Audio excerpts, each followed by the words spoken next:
Good afternoon. This is Anurag Danda from Observer Research Foundation. Welcome to the webinar on strategic and managed retreat as adaptation to climate change. Thank you for joining. A very good morning to Dr. Siders, who's joining us from Delaware in the United States. In fact, at one point, Dr. Ghosh, Nilanjan Ghosh, who's the director of ORF Kolkata, and his team here were contemplating a conference on the subject because of the ongoing pandemic. That is, of course, not a possibility in the immediate future. However, Dr. Siders has very kindly agreed to make time for us. So thank you, Dr. Siders. And for an area and for a city where we are in currently in Kolkata, adaptation to climate change and retreat in particular from vulnerable locations is becoming increasingly an important subject and issue to deal with. Very close to the city of Kolkata, the region of Sundarbans has just witnessed landfall of the cyclone. People have been badly hit. Just 6 months prior, there was another cyclone landfall in the same area. And the issue of managed retreat was brought to the public domain about a decade back through a publication of WWF India, where and this resulted from a conversation between one of our senior colleagues, Professor Jointo Pandyopadhyay, who was also a co-author of that document called the Sundarbans Delta Vision 2050. And since then, there has been conversation on and off. Dr. Nilanjan Ghosh has been working on the economics of managed retreat. He's an economist of great repute. And his work has shown the kind of benefit that is there to be reaped if the investment in managed retreat is made fairly well in time. So the way this program will be conducted is I will invite Dr. Siders to make her presentation, and then we will get into a conversation. So all those of you who have joined and wish to pose a question or seek a clarification, that you can put it on the chat box, and we will take it up in the course of the conversation itself. As a matter of introduction, Dr. Siders is a core faculty member of the Disaster Research Center at the Beaton School of Public Policy and Administration at University of Delaware. Prior to this, she was an environmental fellow at Harvard University Center for the Environment. She has authored a handbook on managed retreat. This was during her time at the Columbia Law School. And her research focuses on climate change adaptation governance, decision-making, and evaluation. Her recent projects have focused on managed retreat as an adaptation strategy. Her work spans several geographies, not only in the US, but also in Africa and Europe, Southeast Asia. And we hope sometime soon it will also be South Asia. So without taking any further time, Dr. Siders, over to you. Thank you very much for that introduction, Anurag, and thank you to the Observer Research for having me today. I was disappointed, of course, not to be there in person and not to have the full session, but given the world, it's wonderful that we can be having these conversations from a distance. So thank you for having me today, and thank you for encouraging the conversation around managed retreat. It's a very controversial subject, but one that needs a lot more attention if we're going to use it effectively. Sure. I'm sharing my screen now. Can you see my slides? Yes, we can. Excellent. So I do want to focus today on the conversation and to getting into questions that people have and discussion. So I have some comments that will provide an overview, I hope, of managed retreat and some general thoughts on how managed retreat can be used most effectively. And I'll save a lot of the details to get into the discussion because there are so many directions this conversation could go, and I would like to make sure it's the most useful to everyone attending. I'd like to frame this with the beginning question. So I think the real question behind managed retreat and climate adaptation in general is this: what do you want your city or your community or your coast to look like in 100 years? It's a really difficult question for people to answer, but it's also an important one because we're making decisions today that will affect the outcome of this. So I want you to have this question in the back of your mind, I hope, as we're going through these slides. Climate change is happening. Since I work in the United States, I start with this because climate change is real, and we are experiencing the effects of it today as well as into the future. So this is a problem for the future when it will become much worse, but it's also a problem immediately. Cyclones, hurricanes, floods, droughts, wildfire, we see all of these extreme events, and we see them becoming more frequent and more severe as we experience more and more climate change. Particularly in the coastal community, we experience both slow onset, so rising sea levels, which are then exacerbated by extreme weather events like storm surge. So I like this graphic just showing very clearly how small changes over time in sea level rise, then compounded by a cyclone, can actually create very massive problems for flooding and for storm damage. So the big question for climate adaptation is, what do we do about it? And just on some terminology, because I work with disaster folks, we use the word mitigation differently. So in the climate realm, I will use mitigation to mean efforts that are taken at reducing greenhouse gases, at trying to prevent climate change from becoming too severe. These are all of the global efforts to keep global climate change under 2 degrees Fahrenheit increase or 1.5 degrees, all of these efforts. However, the Intergovernmental Panel on Climate Change has issued a statement that they believe climate change is at this point largely irreversible on human timescales. So we need to take effort to prevent climate change from becoming extraordinarily severe. However, some level of climate change, even if we all stopped using fossil fuels tomorrow, is still inherent in the system. It's still built up that inertia, and we're going to experience the symptoms of climate change for the coming decades.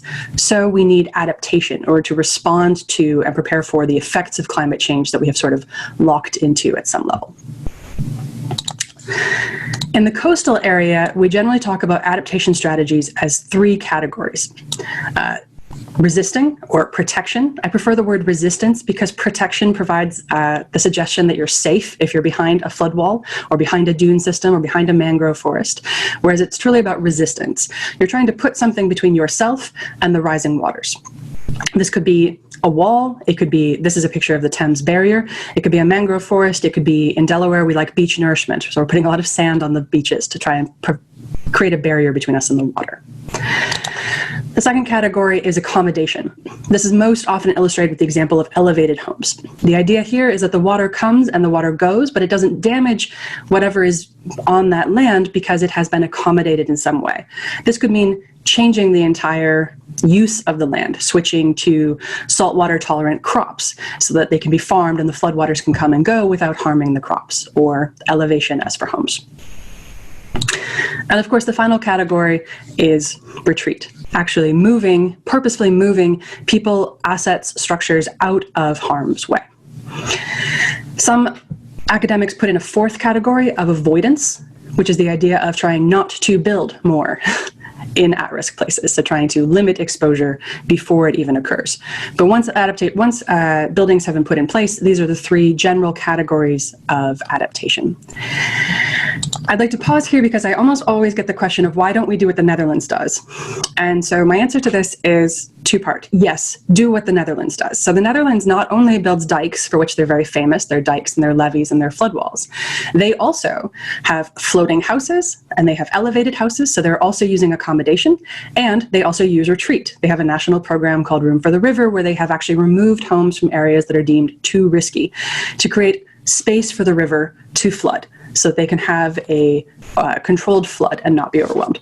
So I point this out because the Netherlands is very famous for building these flood walls, for using resistance, but actually they're using a combination of the 3, of resistance, accommodation, and retreat. And this is important because we tend to talk about these adaptation strategies as though they are alternatives, as though you must pick one from the menu of options, when the reality is that we use all three of them in combination and that all three of them will likely be necessary in most places. Some places can get away with one or the other, but most places will need some combination of them. Next important point I'd like to make is that retreat describes a whole category of adaptation strategies. It's not any one particular action, it's a whole suite of options. And this is an illustration some co-authors and I put together trying to point out that there are different levels of retreat that can be engaged, and they require different amounts of resources from the government or from the actors who are trying to engage in this. This can mean everything from migration, individuals moving on their own. This is a picture of Haitian migrants with the US Coast Guard.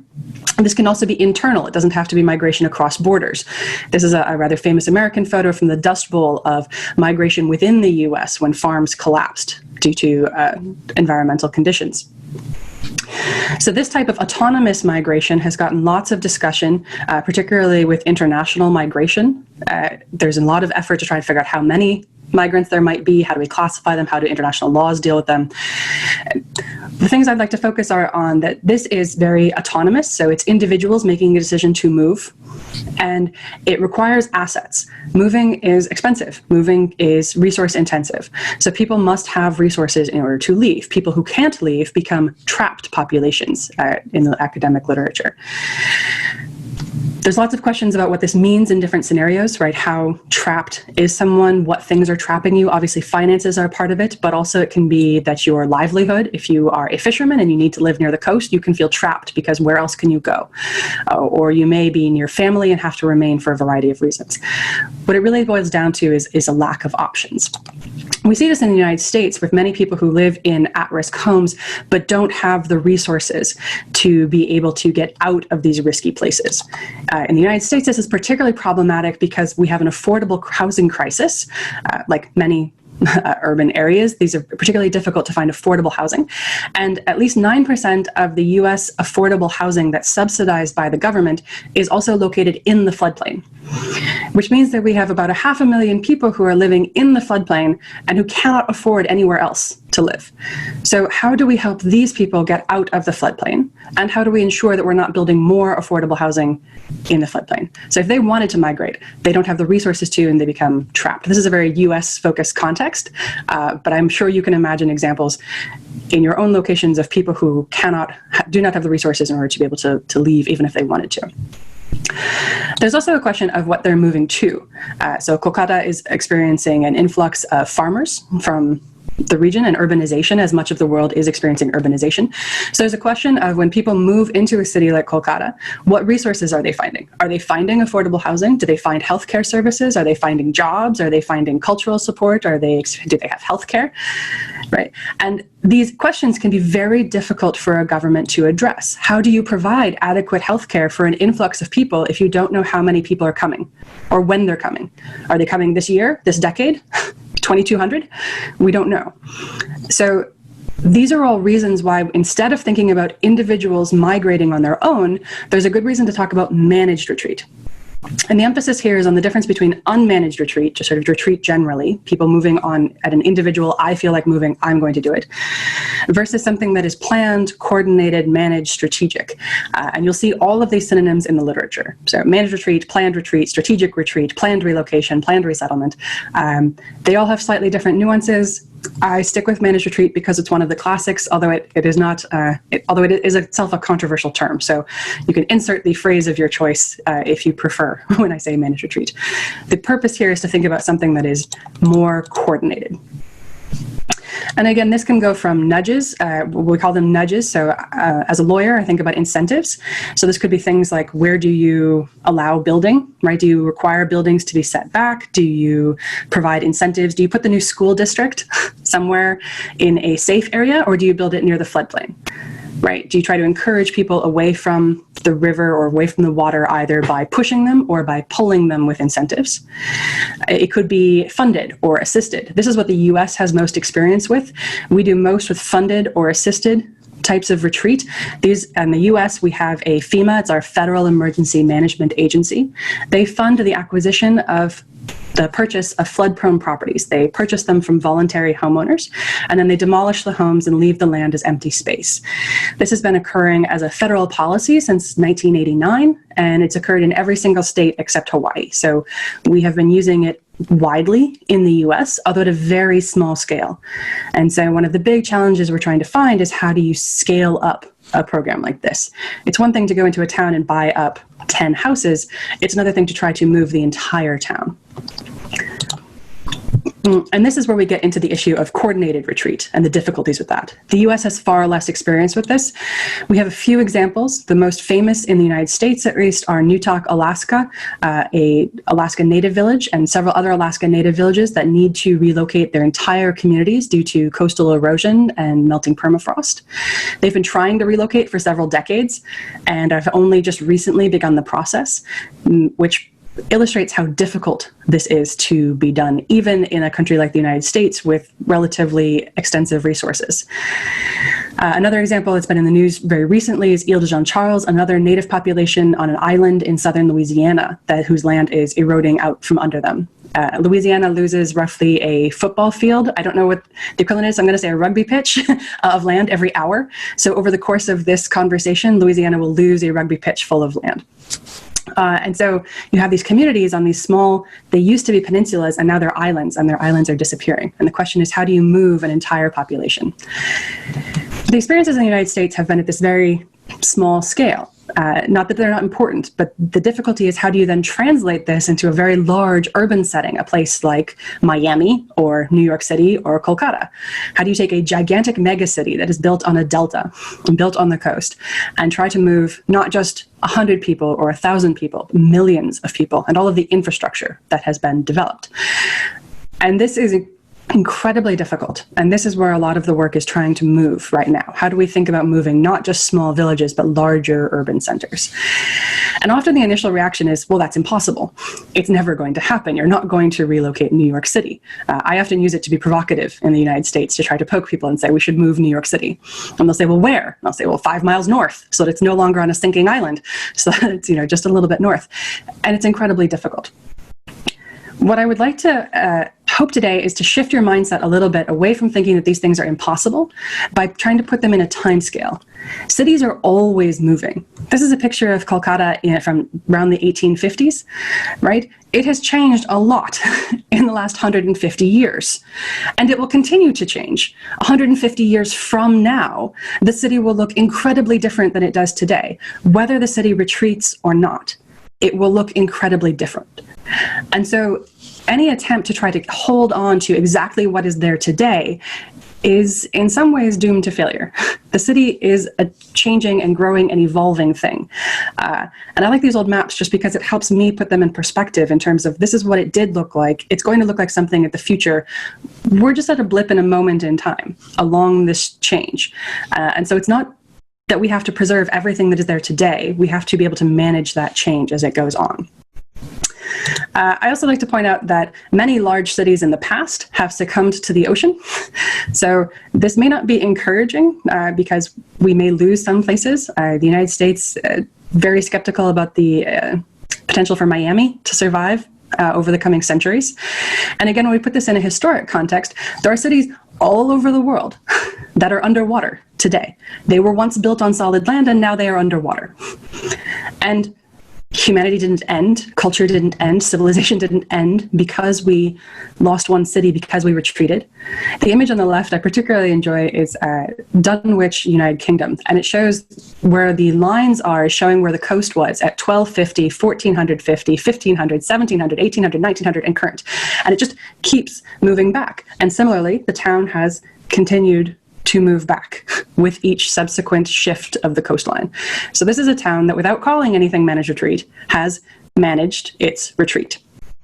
And we have those examples all over the world that we have to try to figure out how to learn from. So going back to this question of, what do you want your community to look like in 100 years? Then we think about, how do we actually manage retreat? How do we do this? How do we manage it? And the truth of the answer is, we don't know. There's As Anurag mentioned, this conversation has really only begun in the last decade, and particularly for social scientists, that is a very short amount of time.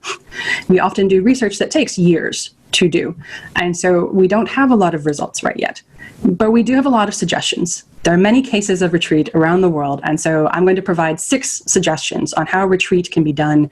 There's a very high level, so I invite you to ask questions that will force me to dig into the details, but these are some of the guiding principles. One of the first is to think of the whole hazard system.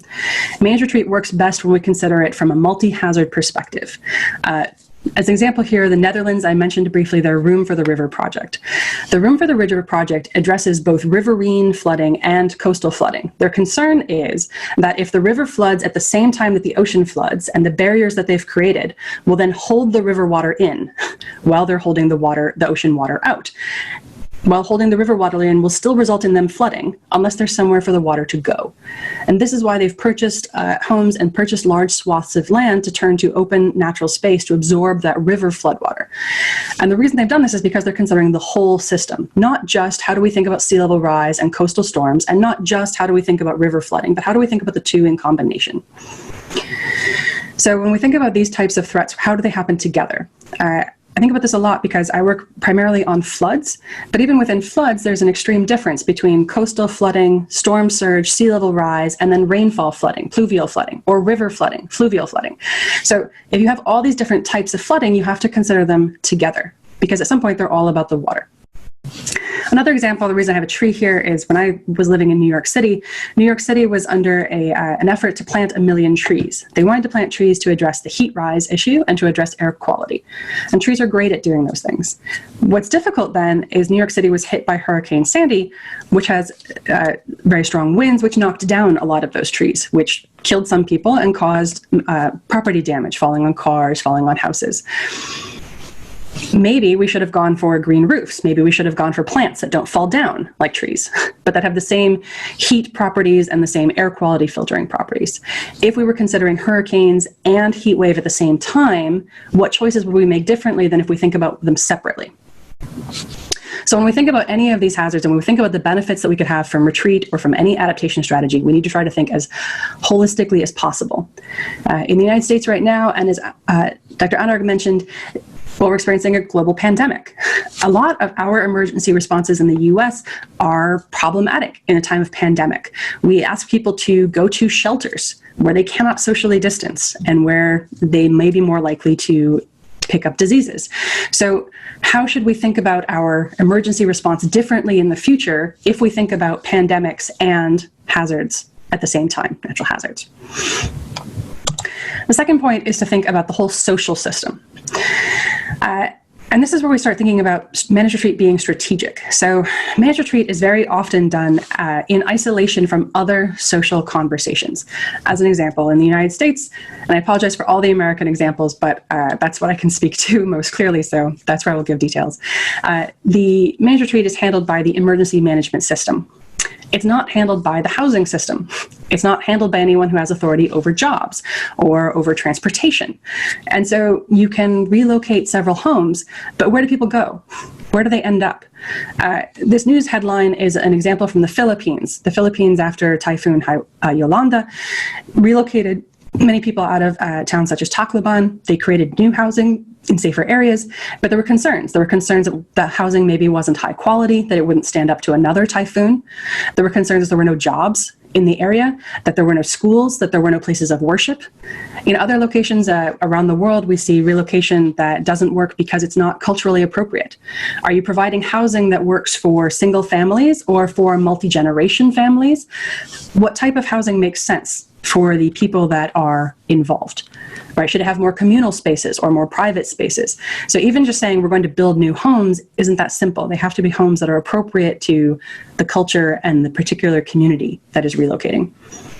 And this becomes incredibly difficult.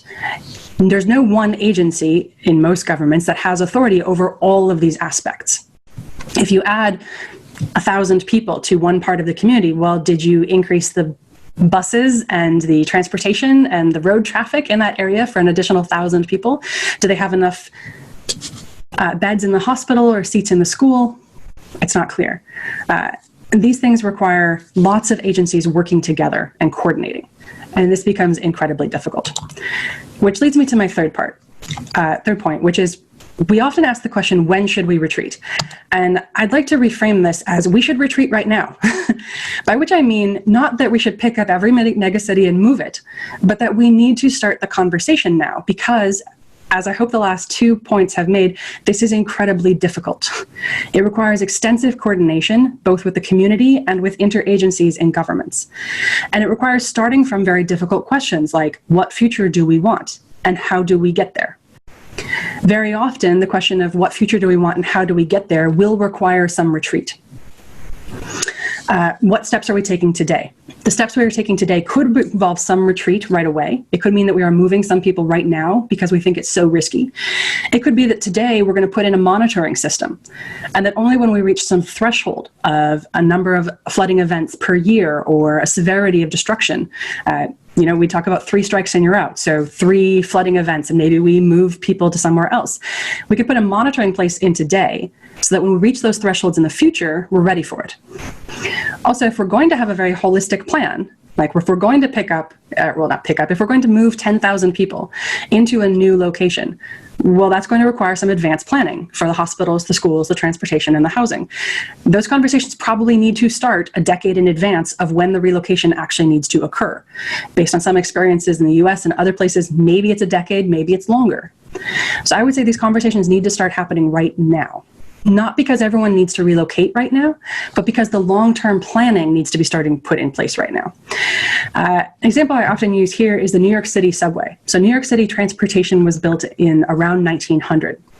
That means it's been in place for 120 years. Any decisions that the New York subway transportation authorities make today will probably be in place 120 years from now. So if we want new subway lines to run somewhere else 100 years from now, we may need to make those decisions now. Or if we don't want to put more transport hubs in flood-prone areas, we may need to make that decision now. So we may need to make some of these considerations a long time in advance. The fourth piece here is that I'm going to say is start with the values. What you value determines how you adapt. Do you want to, when you say, let's adapt a city or let's adapt a community or let's, adapt to climate change, what do we actually mean by that? Do we mean we want to maintain the status quo? We want to keep everything exactly as it is as our climate changes around us? Does it mean we want to protect wealth? We want to protect our economy? We want to protect expensive assets? Does it mean we want to protect people?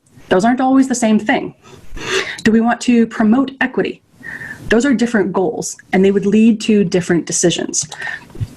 As an example, in the United States, we often use a cost-benefit analysis, and the cost-benefit analysis generally results in protection of wealth and assets. For example, if you're going to build $1 million flood wall, you don't build $1 million flood wall in front of a $100,000 home. You build it in front of $1 million home. Well, who lives in the $1 million home? It's the wealthy person. Right? So we are protecting wealth with a lot of our decisions. Sometimes we're also protecting people. We also do this with dense areas, very urban areas, but sometimes not. Sometimes it very much comes down to this cost-benefit analysis of how much is your property worth. Some of our cost-benefit analyses use lost hourly wages. So the people who lose the most per hour are the ones who get flood walls and who get protection. That's great if you're a doctor or a lawyer. It's not great if you're working a minimum wage job, if you're unemployed, if you stay at work from home. These difficulties arise.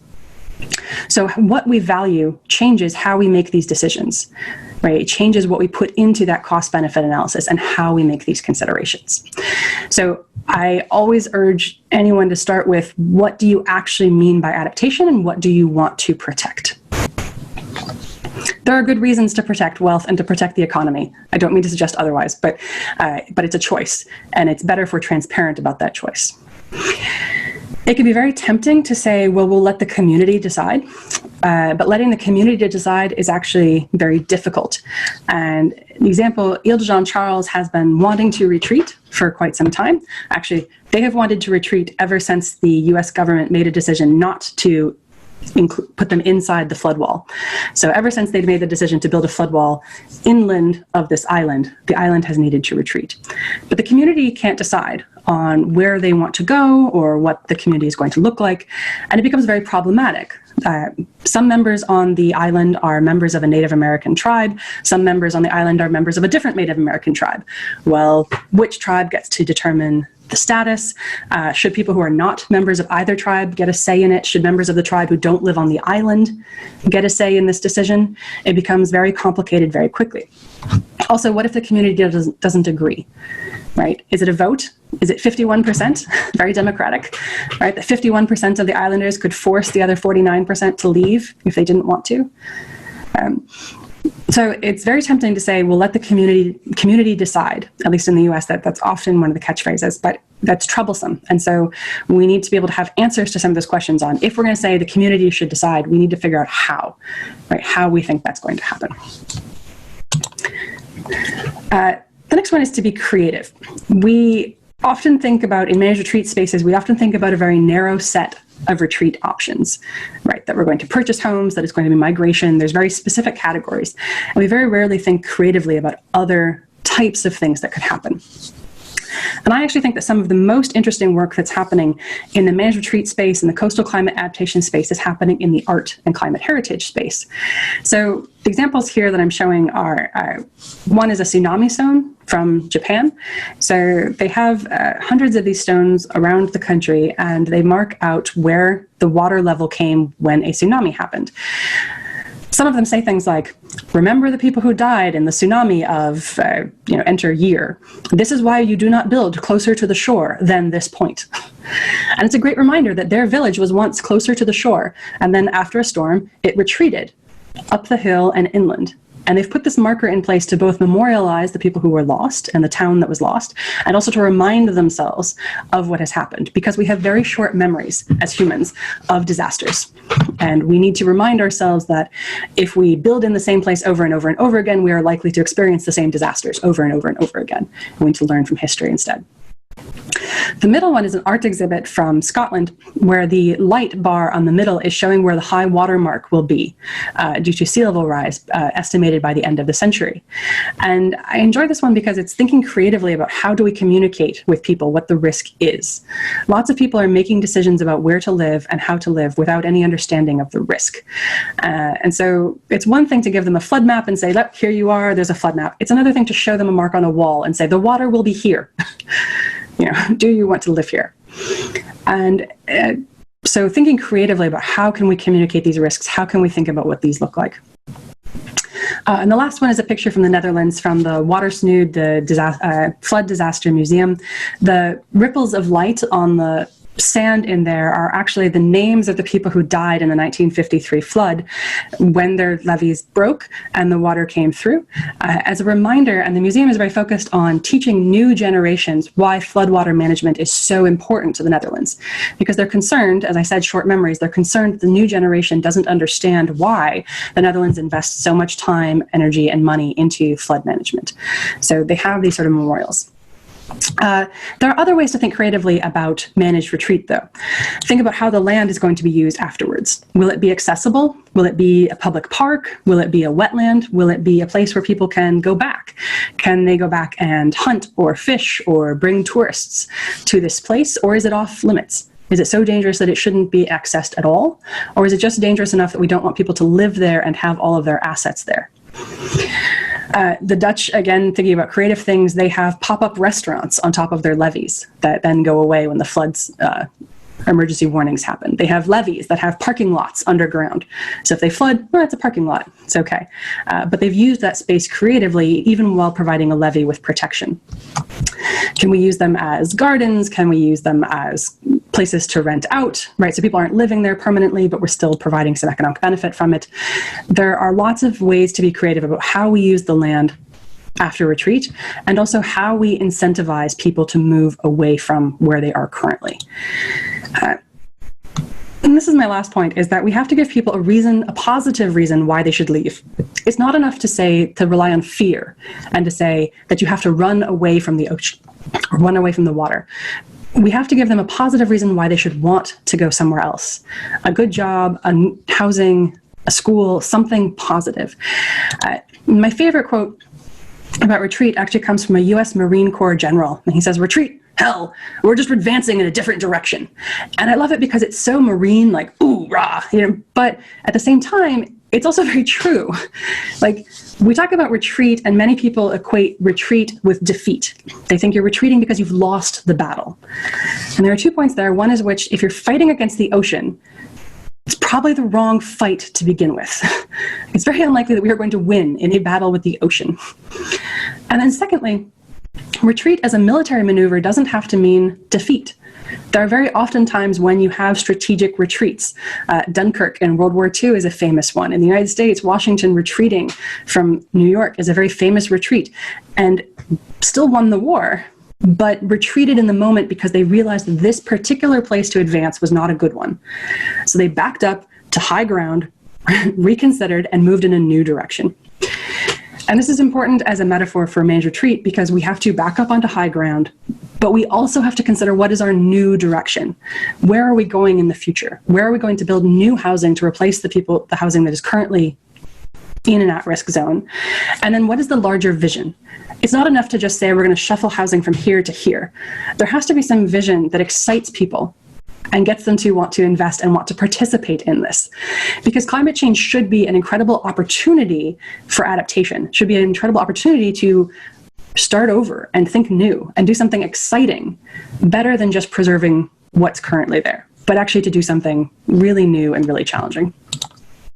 So with that, I invite all of your questions, and I hope we can dig into some more specifics. And my email is here. It's siders@udel.edu, or you can find me on Twitter @sidersadapts if you have further questions after today's conversation. Dr. Siders, thank you so much. I am already getting messages on my WhatsApp that this is one of the most amazing presentations that they have seen. So thank you very much. I will start with one of the questions that has popped up in the chat box, is that when we talk about, I'm going to stop using the word retreat. I very much like the idea that we are advancing in a different direction. Okay, so advancement has a positive connotation, and as you said, retreat has a negative one. So it's a lesson for me, and I am sure others who are participating in this webinar will take the message forward that it's actually moving in a positive but different direction. Okay, the question and that has come up in the chat box is, here we are essentially talking about adaptation that is not incremental. This is actually transformative. And the questioner, Indu Murthy, wanted your thoughts on incremental and transformational adaptation, because not all locations, as you have said, will need to move now or in the immediate future, but some will manage with incremental adjustments. And for a fairly long time in the adaptation discourse, we've thought doing the same things differently would probably take care of the issues. Increasingly, we are realizing that for certain places, that luxury no longer exists. Mm-hmm. Your thoughts on this? Yes. No, thank you so much for this question. This is one. I'm actually going to try to share an image. Let's see if this comes through. So I like thinking about a lot about incremental adaptation versus transformative. And one of the big questions is, if you work in increments, how do those increments add up? What are they adding up to? Right? Because the idea is that they should each be a brick sort of in the wall, and you're building this big wall. So I like showing people this image. This is a giant wall. It's from the science fiction film Blade Runner, but it's an image of Los Angeles after climate change, where they've built this giant wall to keep out the ocean. And I show this to people and I say, is this what you want the future to look like? Do you want, this is set in 2049, but do you want 2100 to look like this? And almost entirely they say, no, I don't want my coast to look like that. And I say, great. So why are we building tons of tiny walls? Right? What do you think a bunch of walls add up to, if not a larger wall? right? If everyone builds a wall, then the end result is a big wall. Similarly, if we, let's see if I can advance this. If we continue to build on the coast, this bottom right one, I'll ask, well, do you want this? And they'll say, well, no. And I'll say, well, then we should stop building hotels on the coast. If you don't want to build urban coast, then maybe we should stop doing that. All right. And I show them this bottom left one with the ocean city memory and say, do you want the coast to look like this? And they usually say yes. And I say, well, it's kind of a trick because that's what our coast looked like in the United States in 1900. So that was a century ago. And if what we want is the coast to look like it looked a century ago, we might have to undo some of the things that we have done in the intervening century, right? These two bottom photos are actually the same place, but one is pre-development and one is post-development. And if you like the pre-development one better, then we've made some mistakes, right? Then we've gone in the wrong direction. And the reason I say this is because I think this speaks to the idea of, there we go. This speaks to the idea of incremental, is that incremental has to build up to something. And unless you have that unifying vision to figure out what it's building up towards, you can very easily take tiny steps in the wrong direction. So as we're doing these steps, are we moving in the right direction? Right now, the United States is building walls everywhere. If we don't want walls in the future, then building walls today is probably the wrong step. If we don't want hotels on the coast in the future, then building hotels on the coast is probably the wrong future. And transformational adaptation is difficult because managed retreat is one of the definitions of transformative adaptation in the literature is moving locations. So by definition, managed retreat in some ways is transformative because you're moving somewhere else. But this really depends on how it's done, and it depends on the scale at which you think about it. If we move 10 homes from New York City, that is transformative for the homeowners who are relocating.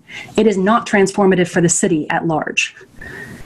If we relocate, right, a small village, that is very transformative for that village. It is not transformative for the entire coast. So transformation really depends on the scale at which you consider it. And it also depends on some of the outcomes.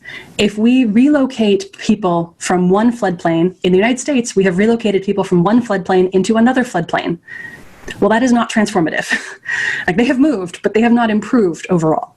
So with managed retreat, we have to think about, is it adding up to something that we want in the future? Like, if it's incremental, if it's transformative, at what scale is it transformative? And to be transformative, it really has to improve the lives of the people who are involved, I think, in some way. It actually has to change their lives. It can't just be exactly the same thing, the same job, the same social inequities in a new place. It has to be something truly different. And I think we can get there with managed retreat, but I don't think that managed retreat should be by definition considered transformative because there's too many ways it can end up being the same thing in a new place. Sorry, that was a really long answer, but I hope that got to. No, I'm sure that there are people out there in the audience who are thoroughly enjoying your scholarship. I certainly am. You just mentioned that we would not rather have the same thing post retreat. That brings me to the question, then, should retreat be, or moving in a new direction rather than retreat, be part of the normal developmental trajectory? For a nation like India, which has a long way to go in bringing about betterment in the lives of its people and the nature of livelihoods, we certainly don't want people to, be undertaking really back-breaking physical work when we know there are machines to do it more efficiently. So so people, for example, a little south of Kolkata, in the Sundarbans, whose lives and livelihoods are under current circumstances are, really a struggle, both in terms of, maintaining physically their presence in that location and also trying to make a living out of that. And in one of our mail exchanges, you made a note of that when I said we've been recently hit by Cyclone Amphan, and you commented that, two catastrophes are not going to cancel each other out or say, okay, you go first, I'll come some other time. Probably more and more we will see catastrophes coinciding. So rather than looking at moving in a different direction in isolation, can it be thought of as part of the normal developmental process? That's my question. Yeah, thanks. I think it can, and particularly I believe it can be considered part of the developmental process in several ways. One is just traditional urban planning. In large cities, always involves some decisions about where should we invest and where should we put the housing, where should we put the schools, where should we put the hospitals, right? Where do we want people to live? So that type of urban decision making is already, in some ways, the advancing in a new direction. If it just incorporated, well, we don't want to invest in these places because they're at risk of climate change, and we do want to invest in these areas, right? If we don't invest in the floodplain, but instead we invest and we prioritize dense urban development on higher ground or in urban or in a safer direction, that's managed retreat. It's not called managed retreat. It would just be called urban planning, right? Or traditional development. But it still is managed retreat in that it's guiding the shape and the trajectory of the city. How we said in the beginning, the city is always going to be changing. So what we want to do is just guide that change into a way that doesn't create climate risk and that instead reduces it. And there are lots of traditional planning and development measures to do that, such as deciding where new roads and new assets go, new housing goes. The other thing is with development, like from an economic development standpoint, when we think about urbanization and we think about where people are going to move at larger scales. All right, so if we expect lots of people to be moving across borders, coming from other countries or moving into different areas, it's again what social services can we. My hometown is in northern United States, in Minnesota, right on the border of Canada, and they are currently trying to become a destination for climate refugees. They want to attract people who need somewhere to go because they consider themselves to have a very good infrastructure and climate. And one of the things they're trying to think about is how do they now build the infrastructure to support an influx of people? And that can mean, what are we going to do for jobs, for education, right? When we have people come in, how are we going to help them transition, and how are we going to help them develop economically while also developing our city in a direction. So I think it works both from urban development and from sort of economic development, can integrate managed retreat if they are climate aware. It doesn't mean necessarily have to create whole new processes. I think it will require some new processes, but a lot of the existing processes can just become more climate aware, and they will inherently promote managed retreat through them. Given your experience of the United States, and given the fact that geographically United States is so much larger than a country like India, and so many fewer people than India, and if there is already a struggle in managing the consequences both of the environmental changes and the consequences of having to move people and assets. Both the countries being democracies, both the countries being federal in structure, are very similar in that. And therefore, there are also political issues that need to be resolved, both at the federal level and also at the levels of the affected states. In a way, both the countries are seeing certain waves of human articulation that some might think is regressive, some might think, oh, this is what majority wants and therefore should happen. So given all of these challenges, and United States being so much bigger, wealthier, with greater space at its disposal, how do you think a so densely packed space like India and with a fairly long coastline. And it's just not the coastal areas. Environmental change will happen even in other areas. Either it will be a lot of moisture in certain places where it makes it difficult, or the lack of it at other locations. So while we are talking of retreat from coastal areas, so to me that's just an example. Having to move away from locations that are no longer conducive is bound to happen. And therefore, what do you see happening in India, or should happen in India, given the lessons that you've already observed in the United States? You raise a lot of really good points. The denseness, the political issues, the coastal water is just one example. There are many different types of retreat. So I'm going to start with that one just quickly. Coastal retreat is definitely just one example. There are many different types of retreat or many different hazards where retreat could be useful. In the United States, we've started having a conversation about retreat from wildfire areas, for example, right? Areas that are such at risk. I think eventually we will need a conversation about drought-prone areas. Should we, have large cities in the desert?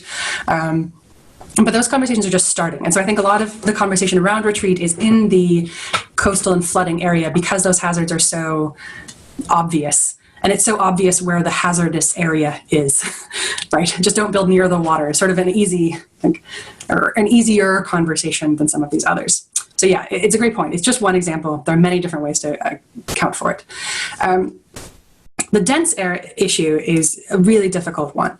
And so there I turn to countries that are more like the United Kingdom or the Netherlands, thinking about their relocation processes.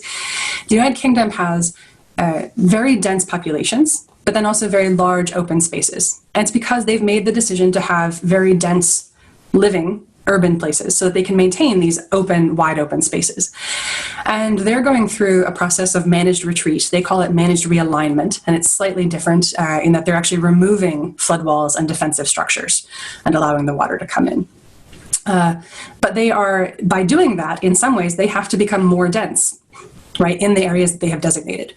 And the United States is actually trying to do this. Many areas in the United States are trying to become more dense. Right, we want urban areas to become very high density housing around clean transportation, right, so that we can minimize our carbon footprint. Some cities are doing better at this than others. But this seems to be a increasingly important direction, whether or not you were talking about managed retreat. Just because the population is growing so rapidly, and because people are urbanizing, we're getting larger and larger urban populations. In some ways, we have to consider how we're going to make more high-density housing in urban areas. And the way that this connects to managed retreat is, again, just by where are we putting that high-density housing? Are we putting it in urban, safe areas or at-risk areas? Houston, Texas has one of the largest retreat programs in the United States. They purchase several thousand homes in the floodplain, but then they build several thousand homes in the floodplain. And so it doesn't add up, right? And this is why it's two sides of the same coin. You have to both remove some of the at-risk homes and put the new homes in these safe places. And I think that requires becoming denser. And then that's a whole area that I am not as expert in, is like, how do you do that well, right? How do you create denser urban areas that still provide social services and environmental services for people? But that's also a large field of inquiry on its own, right? And there's a lot of experience there. So I think actually becoming more dense can be one of the answers for this, if we can do it well. And then finally, just to touch on the political aspect, the federal levels can be really difficult. And I don't know how this is playing out in India, but in the United States, the difference between how the federal government approaches managed retreat and between how local governments approach it, or states, is very different, and it creates problems. And it creates problems primarily because the local government has an incentive to build in the floodplain. They want to build more homes. They need more property. They need more property taxes. They want more people. They get more revenue. So they have a financial incentive to build. The federal government has a financial incentive to get people out of the floodplain, right? So that they don't have to pay for these billion-dollar disasters, so they don't have to go in and help rebuild. So one of the problems is how do you balance these two political authorities? And that one is still very much being worked out. And I think it's going to have to come down to some of the economic incentives. How do we change the incentives for the local government to really care about these issues? And it's troublesome because I'm a lawyer, so these legal principles like boundaries around a city become fixed in time when they actually need to be more fluid. Right. As more people move in or out, these boundaries need to become fluid. And so this is a question for legal academia of how do we do that? How do we get to having these more fluid boundaries rather than ones that are fixed in time? But it's a huge challenge.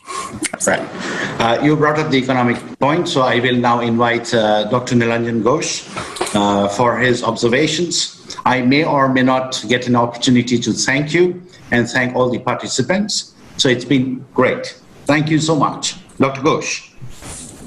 Pleasure. In fact, thank you, Dr. Danda. Thank you, Dr. Siders. It was a fabulous presentation. More importantly, because for people like us who are just thinking in terms of in these lines on how essentially we can have this kind of a phenomenon in the developing world, but there are a host of impediments in implementing such a plan. I presume this very idea of managed and strategic retreat, when Dr. Danda, Professor Jayanto Bandyopadhyay and others, they actually conceived of it way back in 2009 through a conversation. They essentially thought of an ideal world, possibly if this can be done. In 2009, the ILA happened in the Sundarbans, and there were vulnerable regions which got affected. They were devastated. And in 2011, they came up with this entire idea of what they called a planned retreat. Of course, right now I find Professor Sugato Hajra putting across, in fact, in the chat box, why don't we call it managed realignments, a term that you used just now. In fact, probably in UK, as you mentioned it, this is being used. So, in fact, when I was approached to conduct the cost-benefit analysis, what I found was that if the population is left in that particular zone, there is, of course, considering if at all the economy survives, the Sundarbans economy survives with the forces of global warming and climate change, there is a value that is being generated under the business as usual. But if at all there is some kind of a managed and strategic retreat, what they call planned retreat at that point in time, now that the terminology has changed, I just read your publication in the Science, which was published last year. So, the benefit accruing to the community or the society as a whole is 12.86 times of that of business as usual, when you consider a time frame of 2050 to 2100. However, what I presume is going to prevail as far as India or the developing world is concerned, there are two major impediments. One is that despite that science is talking of this, that 12.86 times is going to be the benefit when you move the population out of that particular region. It's not that, in fact, the idea is not that people are going to be forced out of that particular region, but there has to be an organic movement to more stable regions where you can generate jobs, you have better forces of living, and the economic incentives are going to be there, because it's very clear that in these regions, these are primarily agrarian societies, and communities are finding it extremely difficult to essentially carry out livelihoods. And if one considers the various age cohorts, it's pretty clear that the younger generation doesn't want to live there. But even then, when probably Anurag, of course, is in a better position to state this, when he went out to the field to talk to the policy community, there was some kind of a resistance. The resistance is that we simply can't ask people to move out of this particular region.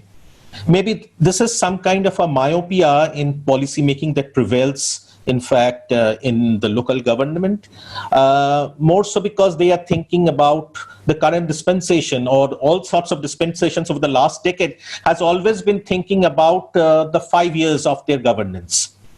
So probably are they going to get re-elected if they ask the community to move out of that particular region?